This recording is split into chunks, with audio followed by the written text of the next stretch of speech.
بسم اللہ الرحمن الرحیم۔ السلام علیکم ڈیئر اسٹوڈنٹس، ہسٹری آف اسلام کی کلاس میں خوش آمدید۔ جیسا کہ آپ جانتے ہیں کہ ہم سلطان صلاح الدین ایوبی کے بارے میں پڑھ رہے ہیں کہ سلطان صلاح الدین ایوبی نے ایک ایسے نازک وقت میں مسلمانوں کی قیادت سنبھالی جب صلیبی جو ہیں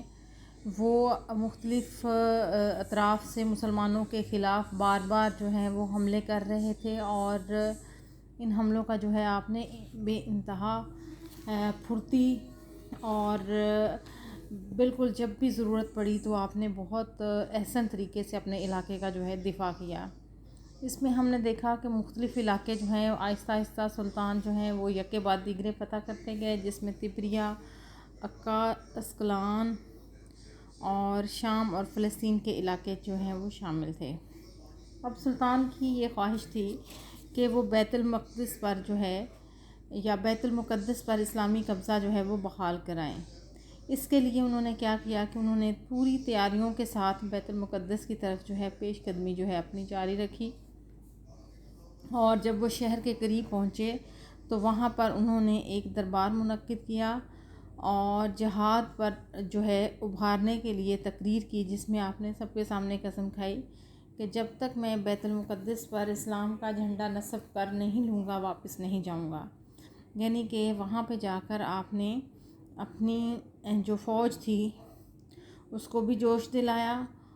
اور سب کے سامنے اس بات کا اظہار کیا کہ جب تک میں بیت المقدس فتح نہیں کرتا میں واپس نہیں جاؤں گا۔ اور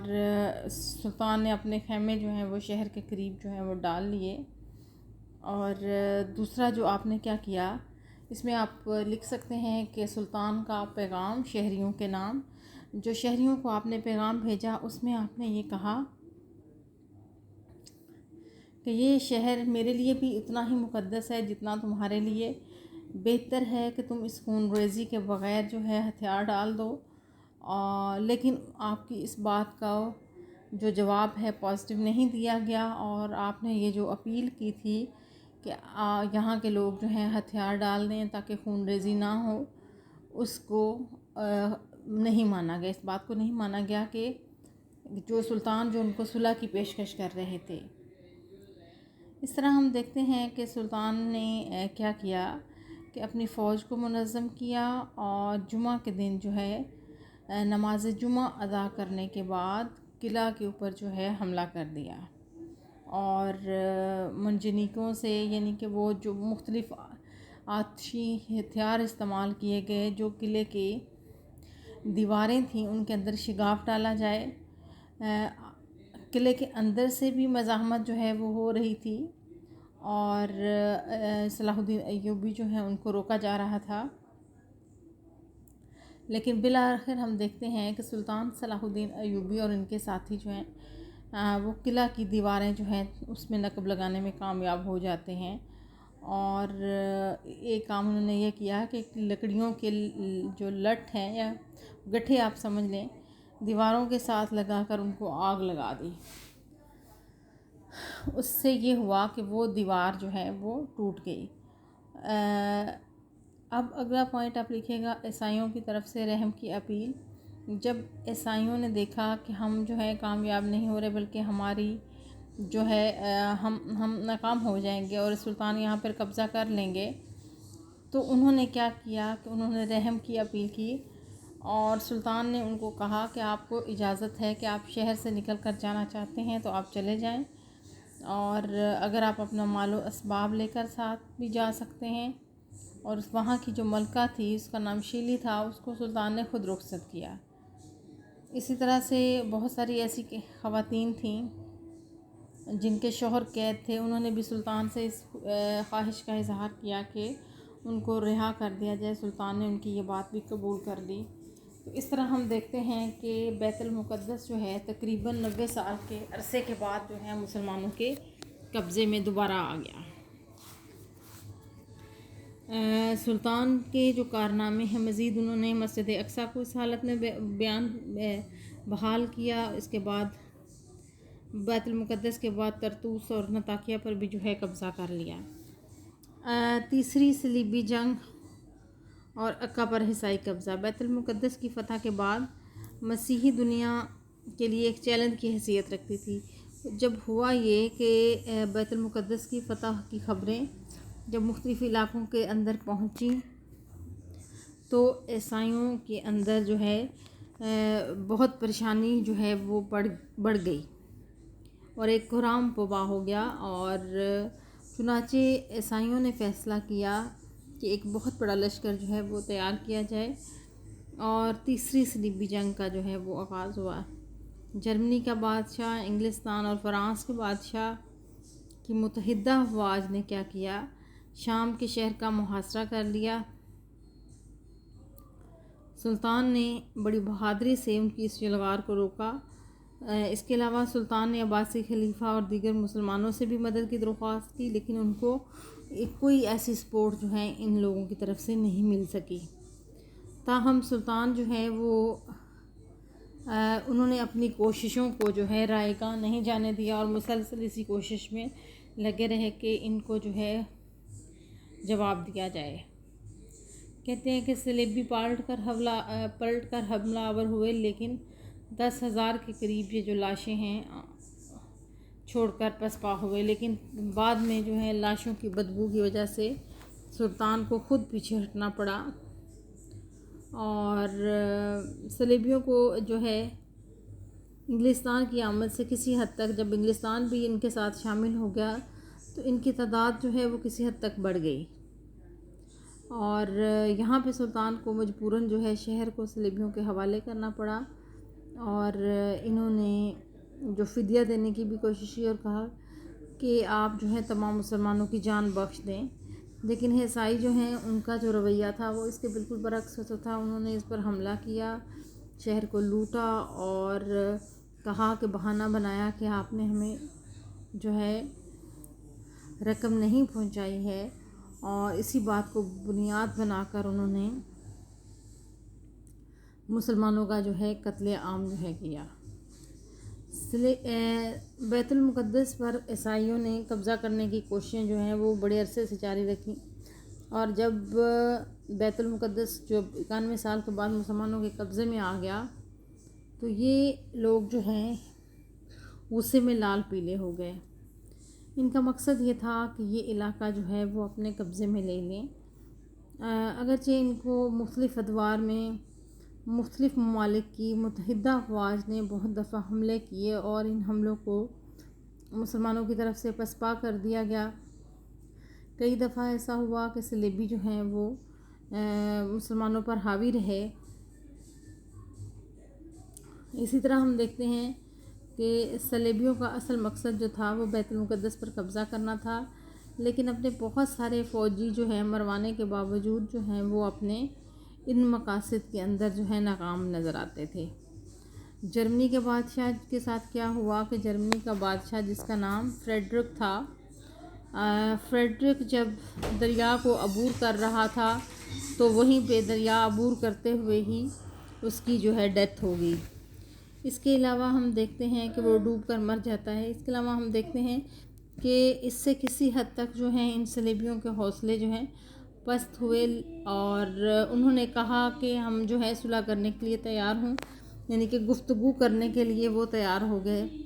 لیکن جب یہ صلح کی شرائط طے ہو گئیں تو وہ اپنے وعدے سے خود ہی پھر گئے، اور دوبارہ جو ہے جنگ اور اس طرح کی چیزوں کی طرف جو ہے انہوں نے متوجہ ہونا شروع کر دیا۔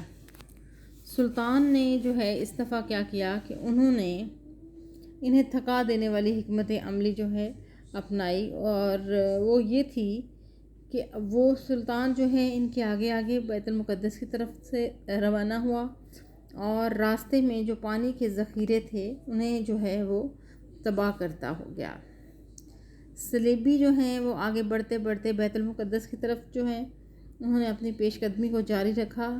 لیکن مسلسل اس طرح کی کوششوں نے انہیں نڈھال کر دیا۔ اسی طرح ہم دیکھتے ہیں کہ سلطان نے جو ہے مسلسل مزاحمت کی پالیسی جو ہے وہ اپنائے رکھی، اور انگلستان کے بادشاہ کے ساتھ ارسوف کے معرکے سے پہلے سلطان نے 11 دفعہ جو ہے صلیبیوں کا مقابلہ کیا، اور سلطان نے یافا کا جو شہر ہے اس کو بھی فتح کیا۔ اسی طرح سے ہم دیکھتے ہیں کہ ارسوف کا جو معرکہ تھا اس میں بھی ان کو شکست ہوئی، اور اس سے صلیبیوں کے حوصلے جو ہیں وہ مزید پست ہو گئے، اور نے کیا کیا کہ صلح کی درخواست کی، اور مسلمان جو ہیں انہوں نے اس بات کو قبول کیا، اور یہاں پر ہم دیکھتے ہیں کہ بیت المقدس جو ہے وہ مسلمانوں کے قبضے میں رہا، لیکن عکا کے شہر پر عیسائی جو ہیں وہ ان کا قبضہ بھی برقرار رہا۔ ایک فرانسیسی مورخ جس کا نام مچارٹ ہے، اس نے اس تیسری صلیبی جنگ پر تبصرہ کرتے ہوئے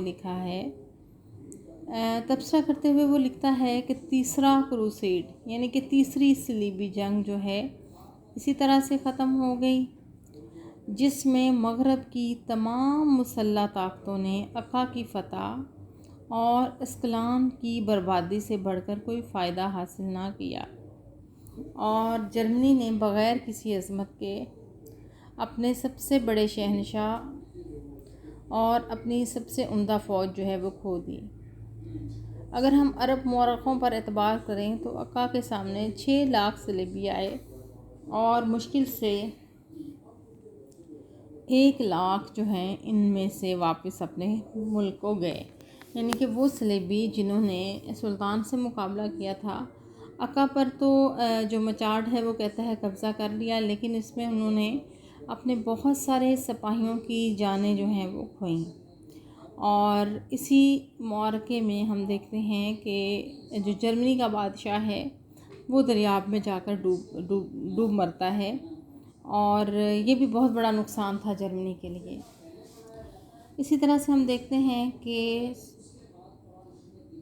588 کو 3 سال اور 8 ماہ کے لیے جو یہ صلح نامہ لکھا گیا تھا، اس کے بعد ہم دیکھتے ہیں کہ 1193 کے اندر سلطان جو ہے اس کو بخار ہوا، اور اس کا بہت علاج کیا گیا، لیکن اس علاج سے ان کو کوئی افاقہ نہیں ہوا، یعنی کہ علاج تو کیا گیا لیکن علاج سے افاقہ نہیں ہوا، اور سلطان جو ہے یہ اسی وجہ سے جو ہے 27 صفر کو اس دنیا سے انتقال کر گئے۔ کہتے ہیں کہ سلطان کا جو وفات کا دن تھا وہ دمشق میں قیامت کے دن کی طرح تھا، یعنی کہ ہر آنکھ رو رہی تھی۔ میں نے سلطان کا مزار دیکھا ہے خود اپنی آنکھوں سے، اور یہ جگہ بھی دیکھنے کے لائق ہے، اور اس میں ہم دیکھتے ہیں کہ مین سینٹر دمشق کے اندر یہ مزار موجود ہے۔ یہ ایسا دن تھا، کہتے ہیں کہ سلطان کی وفات جو ہے ان کے وقت پورے ملک کے اندر جو ہے ایک کہرام مچ گیا، اور بہت سارے لوگ جو ہیں فرتے غم کی وجہ سے جو ہے وہ بے ہوش ہوئے، اور کہتے ہیں کہ جب جنازہ اٹھایا گیا تو ہجوم اس قدر تھا کہ بار بار سلطان کا جو جنازہ جو ہے وہ پڑھا گیا۔ اس کے بعد ہم دیکھتے ہیں کہ بغداد میں بھی ہم دیکھتے ہیں کہ وہاں پر بھی جو ہے عالم اسلام میں بھی صف ماتم بچھ گئی، لوگ پریشان ہو گئے کہ سلطان جو ہے وہ مشہور تھا صلیبیوں کے ساتھ ٹکر لینے میں، اور سلطان کا ایک بہت بڑا کارنامہ جو تھا وہ یہ تھا کہ سلطان نے بیت المقدس کو عیسائیوں کے قبضے سے واپس لیا تھا، اور مسلمانوں کی کھوئی ہوئی عظمت کو بحال کیا تھا۔ تو یہ بہت بڑی وجہ تھی۔ اگر ہم سلطان کی سیرت پر نظر ڈالیں اور ان کے کردار کی طرف دیکھیں تو سلطان ہمیں ایک ایسے شخص نظر آتے ہیں جو بہت سچے کھرے انسان تھے، اور ان کا شمار ایسی شخصیات میں ہوتا ہے جو اسلام کی نامور شخصیات ہیں۔ اور اگر ہم جہاد کی طرف دیکھیں تو جہاد جو ہے ان کو وہ اس حد تک شائق تھے جہاد کے کہ اس سلسلے میں ہم اگر دوسرے لوگوں کو دیکھیں تو کوئی ان کی ہم عصری کا دعویٰ نہیں کر سکتا۔ اللہ تعالیٰ سے کی راہ میں جہاد کرنا ان کے دل کے اندر یہ چیز ہمیشہ سے موجود تھی، اور اس کے علاوہ ہم دیکھتے ہیں کہ جہاد کرنا اور اپنے ساتھیوں کو تلاش کرنا اس میں آپ مصروف رہتے۔ اس کے علاوہ ان کی زندگی کے بعد ہم دیکھتے ہیں کہ ہر طرح کا عیش و عشرت جو ہے انہوں نے اپنے اوپر حرام کیا ہوا تھا، اور بہت ایسی زندگی گزارتے تھے کہ ہر وقت جو ہے وہ تیار رہتے کہ جہاں بھی کوئی مہم درپیش ہو تو وہ اس کے لیے اٹھ کھڑے ہوں۔ اس کے علاوہ ہم دیکھتے ہیں کہ سلطان جو ہیں ان کے متعلق ابن شداد جو ہیں انہوں نے تحریر کیا، اور کہ اس نے جہاد سے متعلق صلاح الدین ایوبی کے لیے ایک کتاب تیار کی تھی، جس میں تمام آیات قرآنی اور حدیث جو جہاد سے متعلق تھیں اس میں یکجا کر دی گئی، یعنی کہ ابن شداد نے جو ہے یہ حوالہ دیا ہے۔ اور سلطان کے بارے میں کہا جاتا ہے کہ سلطان ہر وقت ان کے مطالعے میں مشغول رہتے تھے، اور اگر کوئی شخص اس بات کی قسم کھائے کہ سلطان نے جنگی تیاریوں اور جہاد کی ضرورت کے سوا ایک درہم بھی خرچ نہیں کیا تو یہ قسم درست ہوگی۔ سلطان کا مطمع یا مقصد ہمیشہ یہی ہوتا تھا کہ وہ جہاد سے متعلق جو ہیں چیزیں وہ یا جو بھی چیز جو ہے اللہ اور اللہ کی راہ میں خرچ کی جائے اس کو ذاتیات پہ نہیں خرچ کرتے تھے۔ اس کے علاوہ ہم دیکھتے ہیں کہ ان کا جو بڑا کارنامہ تھا وہ بیت المقدس کو آزاد کروانا تھا، اور اسلامی عزت و ناموس اور عظمت اسلام کو انہوں نے اپنے اسلام کے جو ازلی دشمن تھے، جو صلیبی تھے، ان سے محفوظ کیا۔ سلطان کے بارے میں کہا جاتا ہے کہ وہ بڑے ہی بہادر، باروب، شجاع، ثابت قدم اور ایک ایسے مجاہد تھے جو ہر وقت اللہ کی راہ میں جہاد فی سبیل اللہ کے لیے تیار رہتے تھے، اور جنہوں نے لاکھوں عیسائی لشکروں اور یورپ کے بہت سارے بادشاہوں کی متحدہ افواج کو انہوں نے شکست دی، اور اسلام کے غلبہ اور اسلام کا جو وقار ہے انہوں نے اس کو ہمیشہ بحال رکھا اللہ تعالیٰ کے فضل و کرم سے۔ تیسری صلیبی جنگ میں ہم دیکھتے ہیں انہوں نے رچرڈ کو اپنی شرائط پر صلح نامہ کرنے پر مجبور کیا، اور صلیبی ہمیں اس وقت اس قدر مجبور اور بے بس دکھائی دیے کہ اس سے پہلے وہ کبھی نظر نہیں آئے، لیکن سلطان کی وفات کے بعد ہم دیکھتے ہیں کہ ایسا شخص ہمیں کہیں نہیں نظر آتا۔ سلطان کی جو اپنی ذاتی زندگی تھی تقویٰ اور پرہیزگار تھے اور سے بھرپور تھی، اور اب شریعت کے پابند تھے، اسلام سے محبت کرتے تھے اور مسلمانوں کے لیے ایک مشعل راہ تھے۔ ان کے بارے میں یہ ہے کہ وہ ہمیشہ اللہ تعالیٰ کے ذکر میں مشغول رہتے، علماء، مشائخ، اکابر جو ہیں، اکابرین، فقہا، محدثین، ان کی مجالس کو اپنے لیے باعث عزت جانتے تھے، اور ان کا عقیدہ یہ تھا کہ 5 وقت کی نماز پڑھنا اور دین کے اصولوں پر ہمیشہ کاربند رہنے کے لیے کوشاں رہنا، سنت و نوافل کا اہتمام کرنا، وہ تہجد گزار تھے اور شب بیدار بھی تھے، جب تک ہوش میں رہا کبھی نماز قضا نہ کی۔ اور جہاد کے دوران ہم دیکھتے ہیں کفار پر حملہ عموماً اس وقت کیا جاتا جب جمعہ کی نماز جو ہے اس کو ادا کر لیا جاتا، اور وہ خود بھی دین کے پابند تھے اور ایک متقی انسان تھے، اس لیے ان کے جو لوگ تھے جاننے والے، یا ان کے وہ لوگ جو فوج میں شامل تھے، مصاحب تھے، ساتھی تھے، اور جو ان کے کرندے تھے، وہ شریعت کی پابندی کرنے کی کوشش کرتے۔ سلطان صلاح الدین ایوبی کے بارے میں یہ ہے کہ وہ اخلاق کے اعلیٰ نمونے پر فائز تھے، کسی نے کبھی نہیں دیکھا کہ ان کی زبان سے گالی نکلی ہو، اور وہ اپنے وعدے کے بھی ہمیں پکے نظر آتے ہیں، جہاں پہ لوگ دکھوں کا شکار ہیں، بے کسی کا شکار ہیں، بے سہارا ہیں، سلطان آگے بڑھ کر ان کی مدد کرتے نظر آتے ہیں۔ اور ہم دیکھتے ہیں کہ جو اولین وقت کے مسلم ہیں ان کی جھلک ہمیں اس میں نظر آتی ہے کہ کس طرح سے سلطان جو ہیں ہر انسان کی مدد کے لیے تیار رہتے تھے، کس طرح سے ان کی اپنی ذاتی زندگی جو ہے وہ تقویٰ اور پرہیزگاری پر مبنی تھی، اور کس طریقے سے وہ شب بیداری کیا کرتے تھے اور راتوں کو اٹھ کر نوافل ادا کرتے تھے۔ ایک نہایت متقی شخص کے طور پہ سلطان کو جو ہے جب ہم ان کا کردار، ان کی سیرت کو پڑھتے ہیں تو ان کو ایک ایسا متقی شخص پاتے ہیں جو اللہ اور اللہ کے رسول کے احکامات کو بجا لانے میں ہر وقت ہمیں مصروف نظر آتا ہے. ہمیں وہ ایک ایسے شخص کے طور پہ نظر آتے ہیں جو ہر وقت جہاد میں مصروف رہیں، جو اللہ کی راہ میں لڑ رہے ہیں اور اللہ کی راہ کے لیے ہی جن کی قربانیاں ہیں.